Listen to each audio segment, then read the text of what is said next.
President Donald ট্রাম্পর প্রশাসন বাংলাদেশ সহ বিশ্বর 50 দেশের নাগরিকসকললৈ নতুন ভিসা বহন কর্মসূচি স্থায়ী করতেযার। নতুন নিয়ম অনুযায়ী B1 ব্যবসা ও B2 পর্যটন ভিসার আবেদনকারীসকলের ক্ষেত্রে কনসুলার কর্মকর্তা সকল সর্বোচ্চ $20,000 পর্যন্ত বন্ড দিবের শর্ত আরোপ করিতে পারে।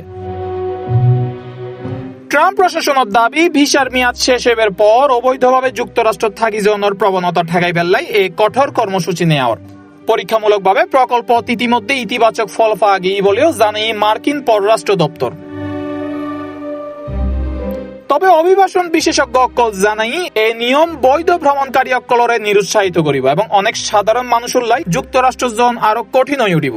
মানবাধিকার কর্মী অকলর অভিযোগ, ট্রাম্প প্রশাসনের অভিবাসন নীতি সংখ্যালঘু ও উন্নয়নশীল দেশের নাগরিক অকলর উদ্দি অতিরিক্ত চাপ সৃষ্টি করিব। আগামী 3 আগস্ট কার্যকর হইত জন এই নিয়মত আগর $5,000 বন্ড অপশন বাতিল করই। নতুন কাঠামোর বন্ডর পরিমাণ বাড়ায় সর্বোচ্চ $20,000 পর্যন্ত করই। International desk C+ TV।